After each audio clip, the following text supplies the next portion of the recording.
three filings over a 90-minute period. Let's start in New York with the president's former personal attorney, Michael Cohen. Yes. Okay, so two filings, one from the U.S. Attorney in the Southern District, the second from the special counsel. The bottom line on sentencing is that they're recommending significant jail time, about 4 years, and a fine of $500,000.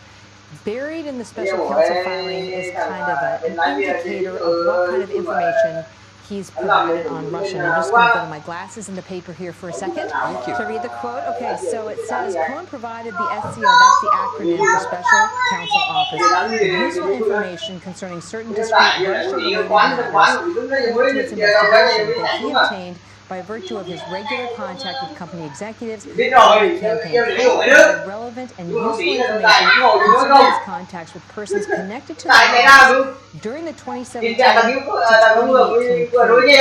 So what we've got in the filing is kind of a window into this Russian contact, but then we kind of feel a little cheated because we don't know from the filing what happened with those Russian contacts and whether they were appropriate or inappropriate. Okay. That suggests you're going to tell us. Exactly. That's my point. It's kind of like a teaser. You see some of this information. We already know with Michael Cohen that he pled guilty to lying to Congress about this Moscow real estate deal in 2016. Remember It did not take place. That's right. It was a timing issue. Cohen told Congress that they stopped talking about it in January 2016, but in fact they continued the conversations until June, so that was at the height of the presidential campaign and past the Iowa caucuses. So that was kind of a timing issue. But based on the filing today, it looks like there may well be other contacts that were important with the Russians. But again, we don't want to speculate because we don't know what the essence of those contacts are and whether they're relevant to this allegation of coordination or collusion or improper contact. So we had also today heavily redacted documents pertaining to Paul Manafort. What do we know? What does tell us? Well, okay, so Paul Manafort's important because he's the former campaign chairman, and the allegation from the special counsel is that he violated his plea agreement. He pled guilty to a number of crimes, but part of the negotiation is that he would cooperate with the special counsel and he'd look at a reduced jail time, and his wife and his daughter would be able to keep their homes. That was sort of the big sort of bone they were holding out to him. But what happened today is that the judge agreed that part of the filing would be under seal, which means for a lay person that it's not public, that you can't see it. Period, you can't see it. And that would go to ongoing investigations. And then there's a part that is public, but as you've known from seeing it, it's really heavily redacted, that section as well. And it alleges that Manafort broke the agreement by continuing contact with the administration, though he had been told to cease all contact. Now, there's a story tonight, we can't confirm it, that in parts of that filing that are available from public view, the investigations ongoing that are referred to in the document. I don't have that independently, but what I could say just as a data point is that it makes a lot of sense to me because what we've been seeing in the background here is that there is an investigation looking at Tony Podesta and his lobbying work, and also the former, I believe he was the White House counsel under the Obama administration, Greg Craig. And one of the questions Republicans have had is whether the special counsel investigation is only going to look at Republican lobbying efforts that were violating this Foreign Agents Registration Act, or whether, the shoe was foot and they would look at Democrats. Manafort, of course, was in effect working with Tony Podesta for quite some time in representing these foreign interests. Catherine Herridge, thanks for breaking it down. There's a lot. Yeah, there was a lot. You're welcome. We'll see you again. Alan Dershowitz is, of course, an eminent law professor at Harvard. He's also the author of the book, The Case Against Impeaching Trump, and he joins us tonight. Professor, thank you very much for coming on. So all of this is kind of coming out as we're reporting it, and it's hard to assess. But I just want to get to the core allegations once again. So you heard Catherine Herridge say repeatedly that the special counsel says that Michael Cohen is in contact with the Russians at various points. How would that be criminal? Under what circumstances? Well, it would only be criminal, for example, this is a hypothetical. President Trump offered Putin a appointment at the top of the tower in exchange for getting a permit to build the tower. That would be arguably criminal under the Federal Corrupt Practices Act. Right. Short of that, it's very, very hard to see this. What I think we're seeing is a coming attraction to what the report will be. And I think the report will set out a circumstantial case based on all the lying that's taking place, a circumstantial case for arguably political sins. But I don't see any crimes. Collusion itself is not a crime. Using information given by Russia to WikiLeaks would not be a crime unless the campaign participated in the hacking itself, and there's no evidence to support that. So what I'm afraid is going to happen is this special counsel, whose job it is only to find crimes, not sins, only crimes, will blur the line between crimes and sins and write a report designed to put the president in a bad light, but in the end they won't be able to find any specific violations of federal criminal statutes unless they stretch these vague laws like obstruction of justice beyond any recognition. So is it a prosecutor's job constitutionally to paint a politician or anyone in a, quote, bad light without charging him with relevant crimes? I mean, that's not in his purview, No, is it? It's worse than improper. It's unconstitutional. The grand jury has a specific function. It's supposed to only indict or not indict. Indeed, prosecutors generally don't issue reports for that reason because they only hear one side of the case. They don't hear the other side. There's no cross-examination of witnesses. That's why it's regarded as wrong for prosecutors to issue reports. That's what Comey did wrong. He should never have gone beyond saying we're not indicting Hillary Clinton. Exactly, In fact, he I shouldn't have agree. said it at all. It should have been a Justice Department official. And now I think it's wrong for there to be a public report laying out a political case. Now, at the very least, what has to happen is the new Attorney General has to, if he receives the report, say, I'm not making it public until the other side has had a chance to rebut it and file its own report. Then you get two political reports, one from each side, and the public can judge. But this sounds like a distortion of what prosecutors ought to do. Prosecutors ought to do up and down, indict, not indict. Exactly. If you have the evidence of crime, indict. Otherwise, shut up. So when the special counsel's office releases documents, as they did today, that make cryptic references to meetings with Russia without explaining why this is relevant to the public interest or illegal, does it raise the suspicion that this is a manipulative public relations move rather than a legal one? Well, it raises the suspicion that the final report will also include allegations of political sin rather than specific crimes. Yeah. And that's just not the proper role of special counsel or any prosecutor. And I hope it doesn't happen. I hope that Mueller, who has a generally good reputation as a prosecutor, will remember that his job essentially was to uncover crimes that occurred before he was appointed. At the moment, most of the crimes he's uncovered occurred after he was appointed. Lying to Congress, lying to prosecutors, and crimes that are unrelated to his mandate. Manafort, financial crimes, Cohen taxi cab crimes. Right. The only crimes he seems to have found relating to Russia are by Russians. And that was not part of his mandate, number one. And number two, nobody's going after these Russians. They're not going to be sent to the United States. They're not coming to Disneyland where they can be arrested. So that's pretty moot. So very quickly, one final more general question. You've watched our legal system and participated in it for many decades now. Is it common for prosecutors, good people, people of integrity, to become caught up in a kind of vortex of zealotry where they kind of lose sight of the law and become really focused on destroying people? Well, I think that's the problem with special counsel, because you come in and there's somebody out there or people out there with targets on their back. And in this case, he went after so many people who had close connections to the president in an attempt to get him. You don't have to believe me. Listen to Judge Ellis, who presided over the Manafort case.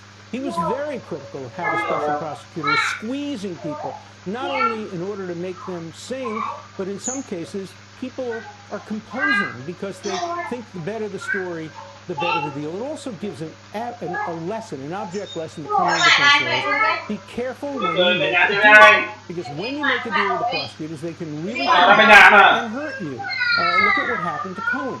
He made a deal. The special counsel says he's cooperated, but the U.S. attorney in New York says he's still going to get substantial jail time. That's why in 53 years of practicing law, I have very, very rarely made deals or made pleas with prosecutors because I basically don't trust them. I don't trust the system. The system today is so skewed in favor of prosecutors and against defendants. We may be losing perspective of this. I just want to remind our viewers on our way out that you are not a figure on the right. You are not a Trump voter. You're merely defending what you think is our tradition of law. And I appreciate that. And I've been saying the same thing for 55 years. I've been saying the same thing for 55 years. I've expressed the same criticism of prosecutors, whether they go after Democrats or Republicans. Amen. Alan Dershowitz, thank you very much. Thank you. Well, as we said at the open, there is breaking news from the Mueller investigation. We're not exactly sure what some of it means, but it is coming at us right now. Former FBI Director Jim Comey testified, by the way, on Capitol Hill today. He dropped his initial plans to mount a legal challenge to the subpoena he received from Republicans on the committee. What did we learn from Comey on the Hill? Tom Fitton is watching carefully. He is president of Judicial Watch. He's going to tell us about that and to assess the Mueller memos we were just talking about. But first to Comey. Tom, thanks for coming on. What did we learn? Well, we learned that Comey isn't worried about being prosecuted for any misconduct because he didn't take the fifth. And we also learned the FBI and Justice Department are still hampering the investigation by ordering him not to answer many key questions, according to Republicans who've complained about the way it proceeded.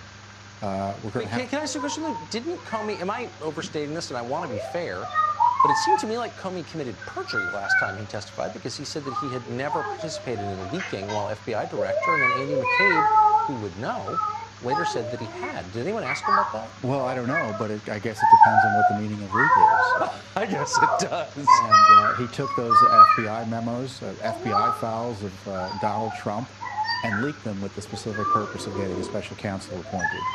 You know, he ought to be under criminal investigation for taking those records and leaking them, and he's also under investigation about potentially taking classified information. And, you know, if you're under criminal investigation at the federal level and someone asks you questions about it in an official circumstance like this, you often take the fifth. Are you starting to, I mean, meanwhile, but he didn't. George Papadopoulos was in prison until a minute ago.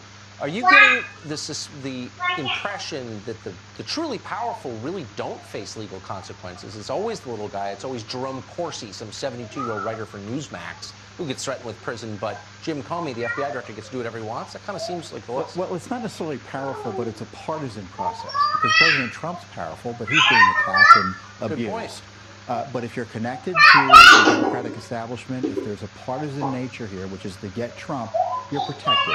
And Mr. Comey is Mueller's witness. He appointed Mueller. He's friends with Mueller. He worked with Mueller. He's friends with Mueller. And now we're seeing what happens if you're a friend of Mueller. You get protected by this Justice Department and this FBI. And if you're not a friend of Mueller, you'll be used and abused in the case of Cohen, who was used to go after Trump in dishonest ways, in my view, by this special counsel. And he's being abused and being thrown under the bus. Oh, yeah, we used his testimony. We were able to insert the word Russia 50 million times as a result of these plea deals that really didn't have anything to do with Russia collusion. But we're going to ask the court to allow him to go to jail for at least 3.5 years. It's making a lot of us very cynical, and I wish it weren't, because I love this country. There was a ruling today pertaining to Judicial Watch and Hillary's emails. What happened? Well, actually, it was yesterday. It was a big ruling by Judge Royce Lambert, who opened up discovery into the Clinton email issue. He's angry about what the Justice Department and the FBI did. He fears that he was hoodwinked, or they tried to hoodwink Judicial Watch and the court in keeping these emails away from us. He's concerned that Hillary Clinton created this email system to avoid FOIA.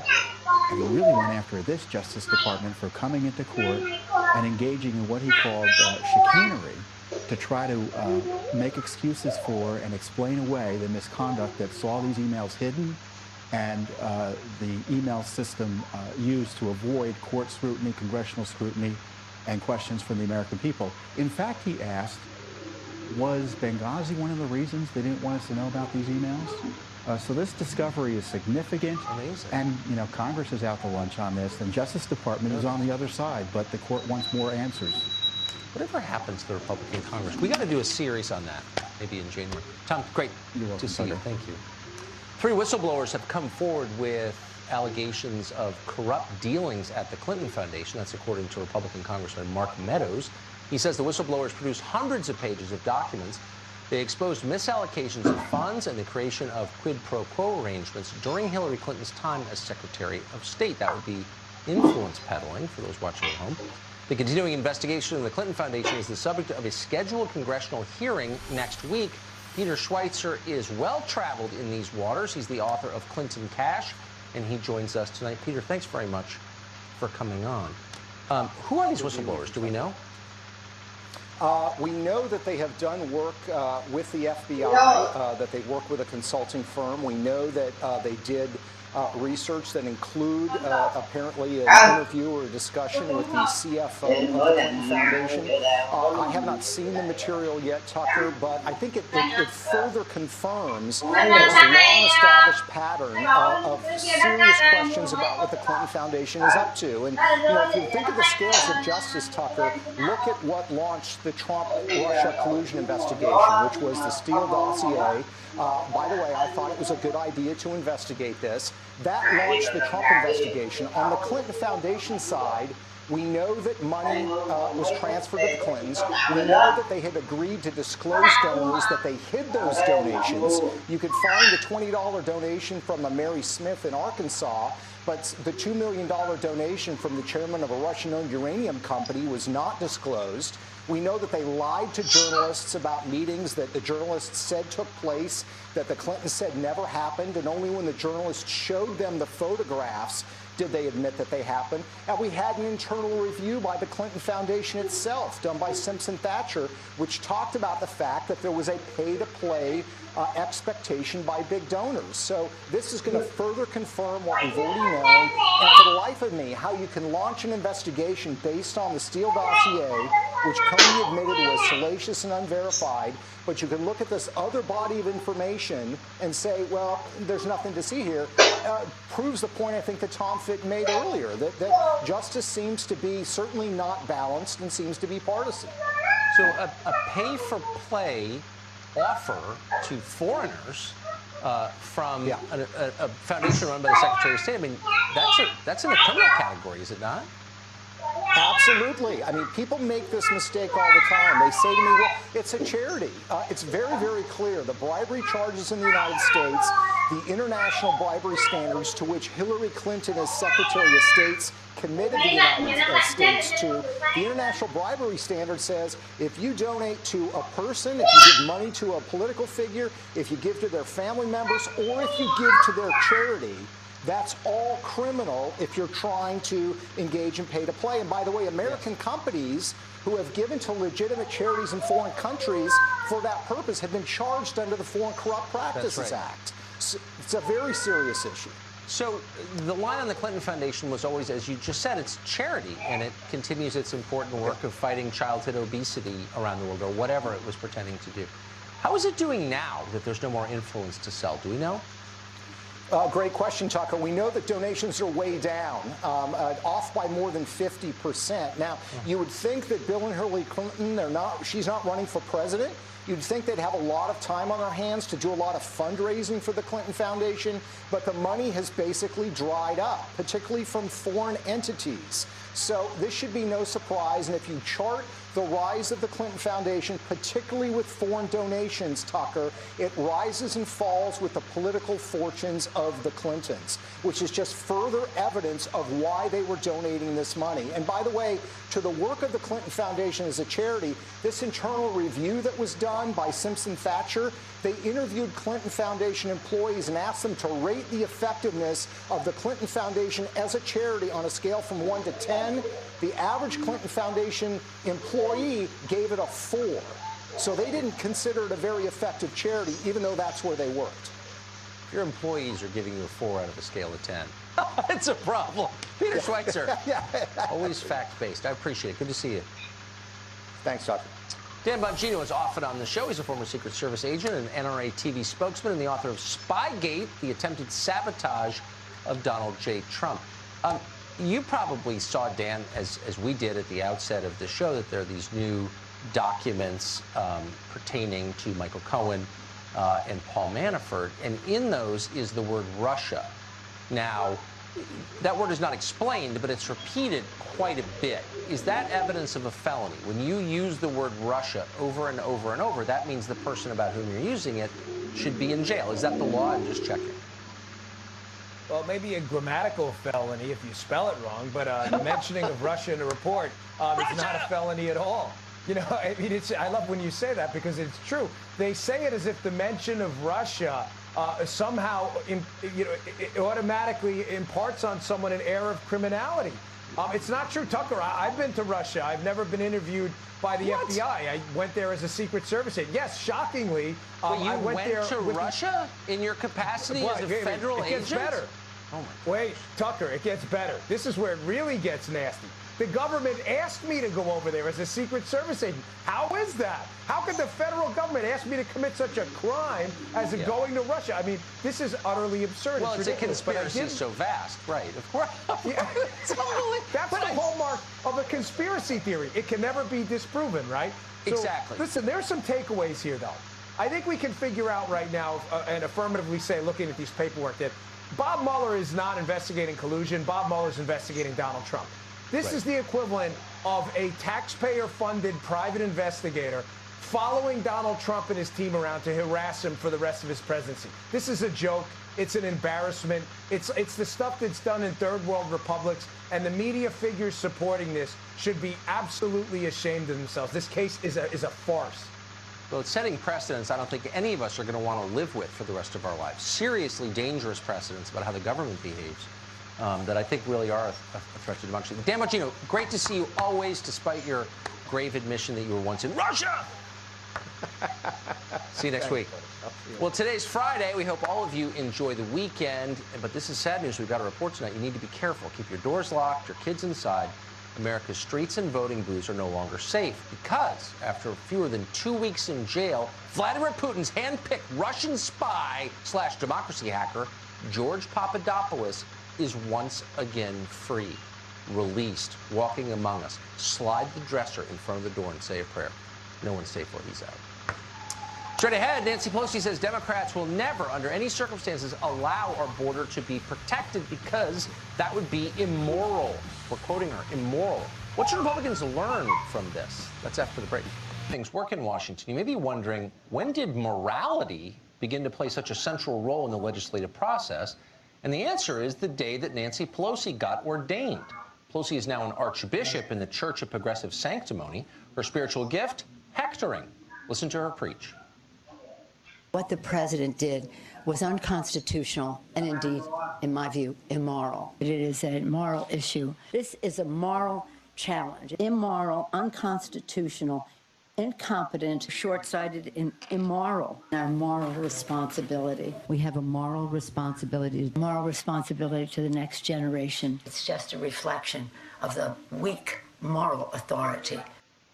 Weak moral authority. That is not a problem for St. Nancy.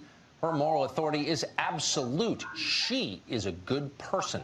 You, unfortunately, are not.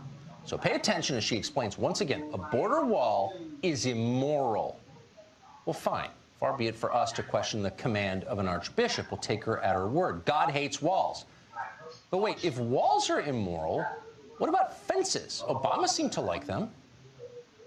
The bill before us will certainly do some good. It will authorize some badly needed funding for better fences and better security along our borders. And that should help stem some of the tide of illegal immigration in this country. Better fences, says Obama. That sounds immoral. And what about Israel's security wall? It's big and real and very effective. Pelosi supported it, actually. She voted for a resolution defending that wall from UN condemnation. It's confusing. It must have been before her conversion. But now that walls are definitely immoral, a few obvious theological questions arise. What about doors and locks? How about hedges or security systems or airport checkpoints or anything else that's specifically designed to keep some people out? What about the gate in front of Pelosi's weekend house? Is St. Nancy against all of that? Of course not. Republicans often say the left opposes borders. We've said that many times, but it's not quite true. In their own lives, Democrats are all for exclusivity. They're not in a hurry to resettle refugees on Martha's Vineyard, for example. They just oppose America's borders. America is a sinful nation, they tell us. We can only atone for those sins by giving what we have to the entire world. So there's a lesson here for Republicans. The president got elected by promising a border wall. People wanted that. They voted for him. The president pledged that in almost every speech he gave. I'm going to build a wall, and it's going to be a real wall, a big wall, a strong wall. Nobody's coming through unless it's legal. Nobody. It's going to be a real wall, not a toy wall like we have right now. Don't worry, folks. We're going to be building the wall. Well, Paul Ryan never wanted a wall. Pelosi has made it crystal clear that Democrats will never build one. They'd rather have the country fall apart first. In fact, they've already made that decision. America's middle class is dying. The border goes unsecured. The next 3 weeks are the final chance Republicans will have in a long time to keep their promise on the wall.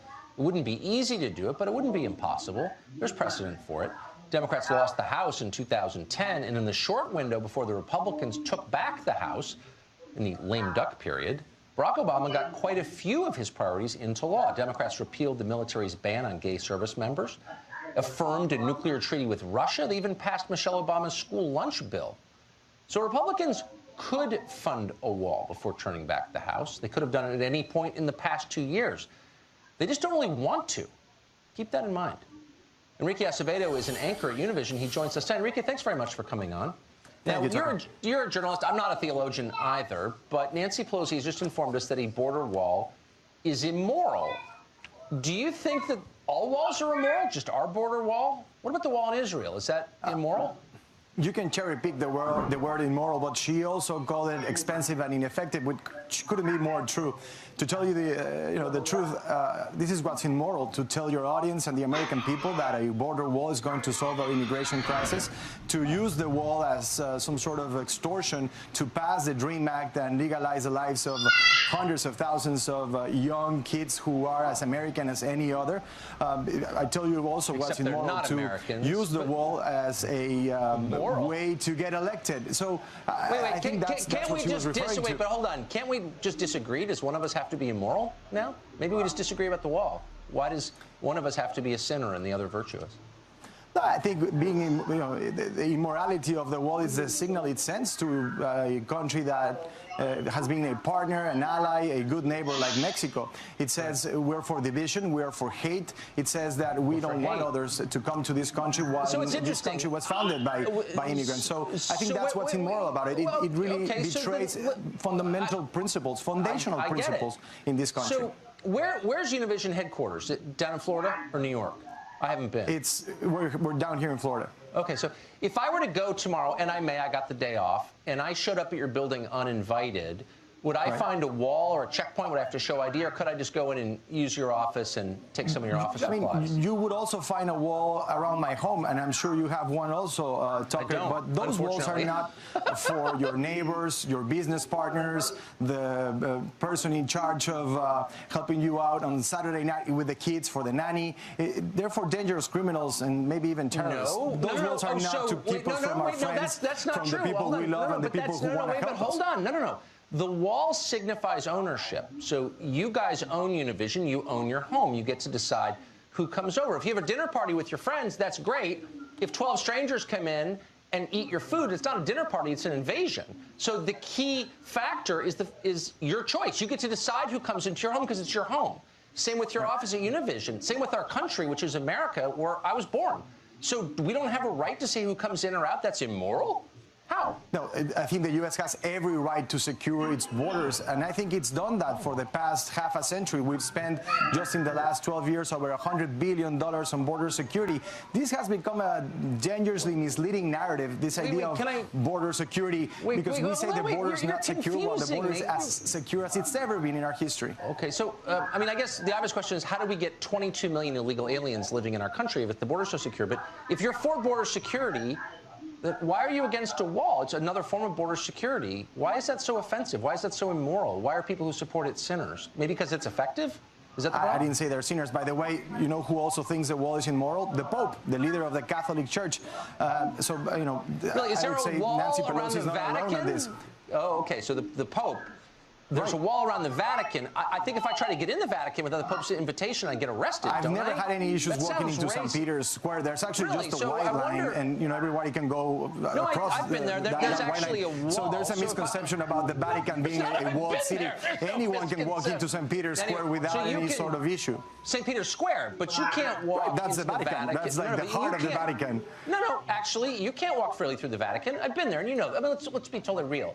The truth is that people, when they own something, when they're invested in it, have a right to determine, and you already conceded this, who comes in or out. And walls are but one way to affirm that right. But you say it's immoral. I don't understand. I honestly, and I mean this with sincerity, and I respect you, so I want your real answer. I know you mean. What is the difference? A fence is not immoral, but a wall is immoral?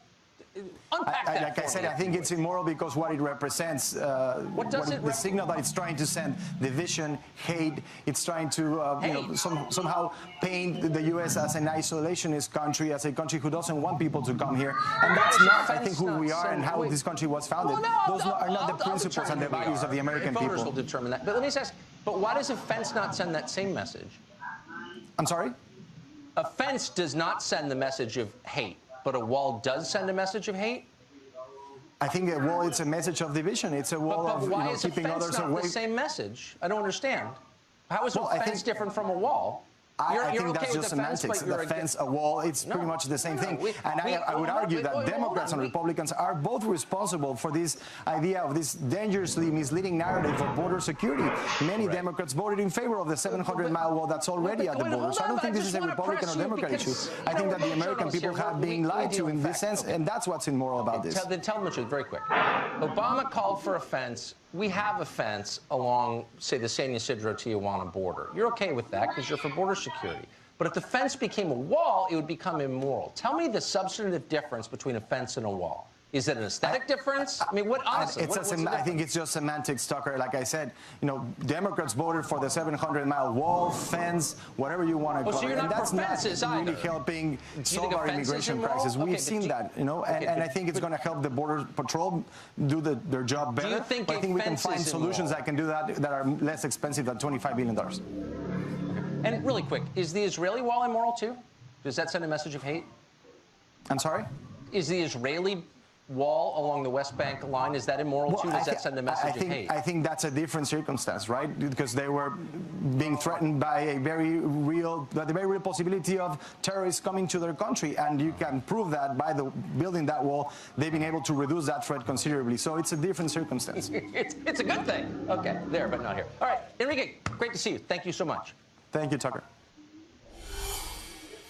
Antifa is ruling, in effect, the streets of Portland, harassing whomever they like, while the police stand aside in some cases. A journalist recently targeted by Antifa joins us to explain how this normalized the practice of ignoring federal law. That goes from drug bans to immigration laws. But a few, thank heaven only a few at this stage, are going further than that and are now empowering the mob, as long as they agree with the mob politically. No city represents this ominous trend better than Portland, Oregon, where police stood down under orders, not voluntarily because they were told to, while Antifa harassed ICE agents. Last month, the journalist found himself the target of that mob. How about you get the out of here, Andy? I won't be intimidated. I don't feel safe with you here, so get the out. Your parents would be embarrassed by you and your grandparents who've been oppressed by white men throughout history. You should be ashamed of yourself. Why should I be ashamed of myself? Because you're an Asian given into white supremacy, mother. Andy, it's time to go.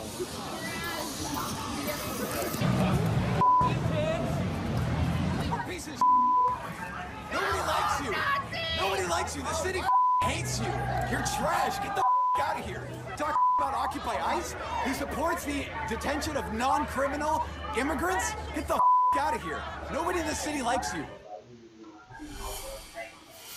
Rich kids in black masks. Andy No recently wrote a piece about his experience. You just saw it. It was called What's the Matter with Portland? He joins us tonight. Andy, what is the matter with Portland?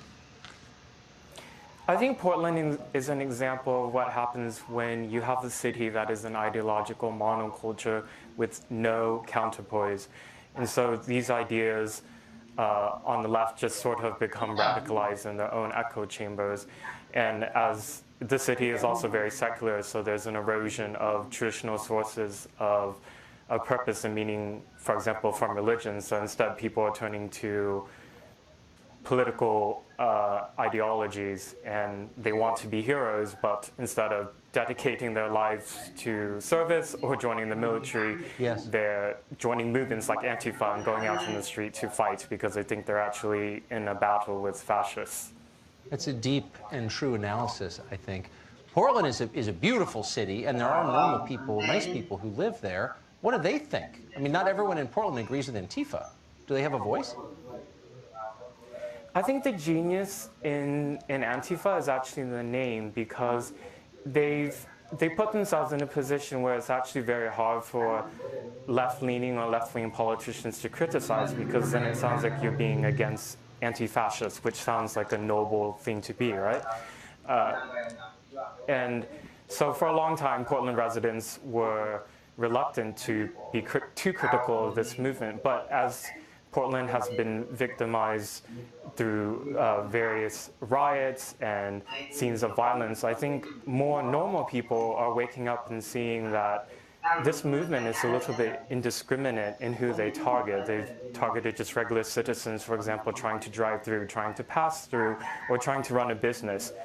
And hopefully with what I'm doing by trying to go to these protests as they happen and bring attention to it, more people will wake up and realize that we're not dealing with a noble anti-fascist movement. We're actually dealing with a reactionary, anti-government, anti-American, revolutionary movement that is also willing to use violence.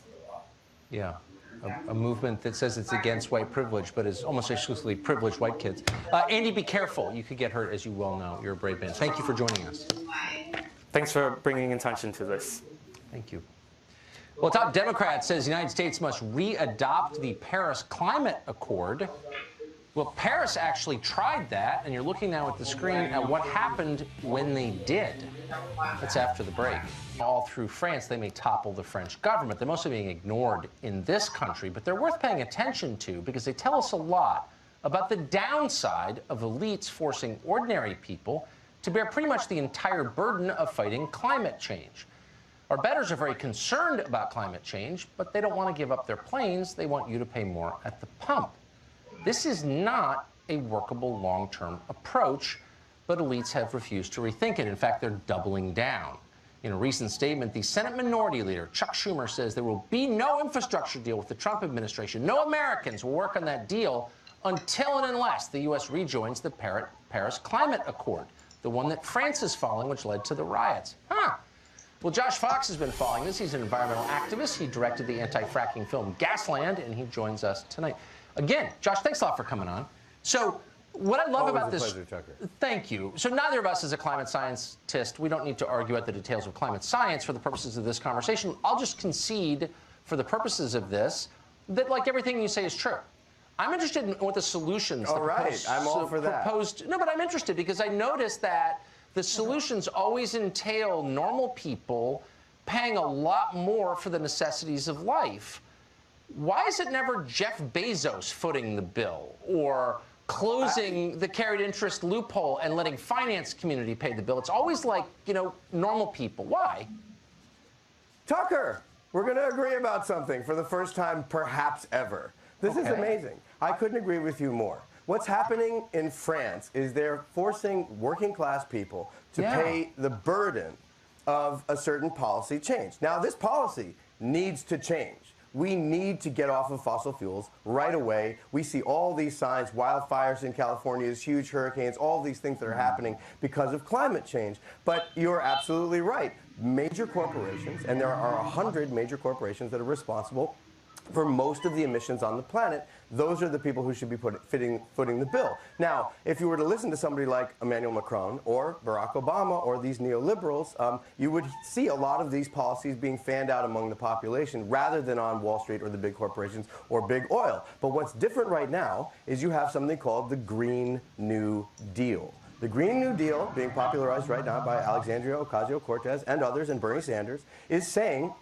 we need a new deal for people. What we're seeing right now in France is the same old deal. Okay, Cuts so for bankers, so you cuts say that for rich people, right, and tightening the belt around the necks of the poor and working class. I mean, and you're right there, and that's all. And by the way, Bernie Sanders, I think, just spent $300 grand in a single month flying in a